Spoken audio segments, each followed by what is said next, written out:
मानाची। आमदार सुधीरदादा गाडगीळ यांच्या ऐतिहासिक पाठपुराव्याला यश।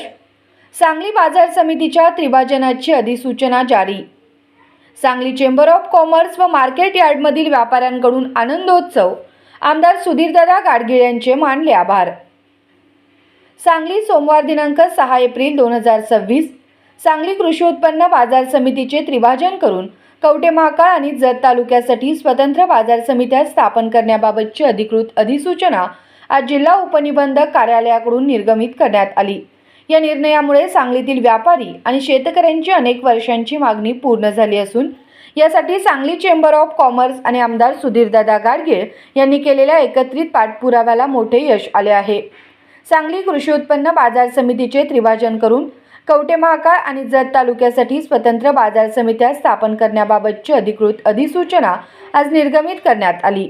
या ऐतिहासिक निर्णयाचे सांगलीतील व्यापारी आणि उद्योजकांनी उत्स्फूर्त स्वागत केले असून सांगली चेंबर ऑफ कॉमर्स व मार्केट यार्डमधील व्यापाऱ्यांनी फटाक्यांची आतषबाजी आणि पेढे वाटून मोठा आनंदोत्सव साजरा केला। सांगलीतील व्यापारी आणि शेतकऱ्यांची अनेक वर्षांची मागणी पूर्ण झाली असून यासाठी सांगली चेंबर ऑफ कॉमर्स आणि आमदार सुधीरदादा गाडगीळ यांनी केलेल्या एकत्रित पाठपुराव्याला मोठे यश आले आहे।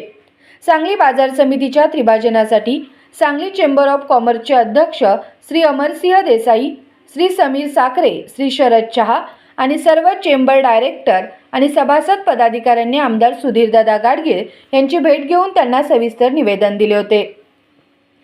या निवेदनात त्यांनी मार्केट यार्डमधील व्यापाऱ्यांच्या समस्या, पायाभूत सुविधांचा अभाव आणि त्रिभाजनाची तातडीची गरज यावर प्रकाश टाकला होता। व्यापाऱ्यांच्या या मागणीची गांभीर्याने दखल घेऊन आमदार सुधीरदादा गाडगीळ यांनी मुख्यमंत्री श्री देवेंद्र फडणवीस, सहकार मंत्री श्री बाबासाहेब पाटील आणि पणन मंत्री श्री जयकुमार रावल यांच्याकडे तातडीने धाव घेतली। आमदार सुधीरदादा गाडगीळ यांनी मंत्र्यांना दिलेल्या पत्रात स्पष्ट केले होते की सांगली पेठेचे उत्पन्न 80% असतानाही तो निधी इतरत्र खर्च होत असल्याने सांगली मार्केट यार्डातील रस्ते, ड्रेनेज आणि लाईट यांसारख्या मूलभूत सुविधा प्रलंबित आहेत।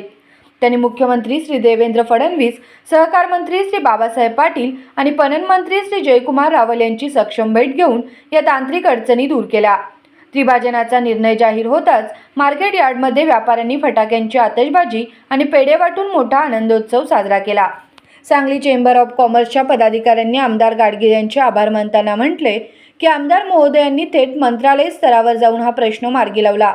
ही सांगलीच्या व्यापार क्षेत्रासाठी मोठी उपलब्धी आहे। आज झालेल्या अधिसूचनेतील प्रमुख तरतुदीनुसार 3 स्वतंत्र संस्था सांगली, मिरज तालुक्यासाठी कवठे महाकाळ आणि जत अशा 3 स्वतंत्र बाजार समित्या आता कार्यान्वित झाल्या आहेत। सांगलीसाठी श्री सुनील चव्हाण अध्यक्ष व श्री विपिन मोहिते, कवठे महाकाळसाठी श्रीमती अनुष्का देशमुख आणि जतसाठी श्री चेतन जावीर यांची प्रशासक म्हणून नियुक्ती झाली आहे। तसेच आता सांगली बाजार समितीचा निधी सांगलीच्याच विकासासाठी वापरता येईल, ज्यामुळे मार्केट यार्डाचा कायापालट होईल। शेतकरी आणि व्यापारी हितासाठी हा निर्णय होणे अत्यंत आवश्यक होते। यासाठी मला मुख्यमंत्री श्री देवेंद्र फडणवीस, सहकार मंत्री श्री बाबासाहेब पाटील आणि पणन मंत्री श्री जयकुमार रावल यांचे मोलाचे सहकार्य लाभले।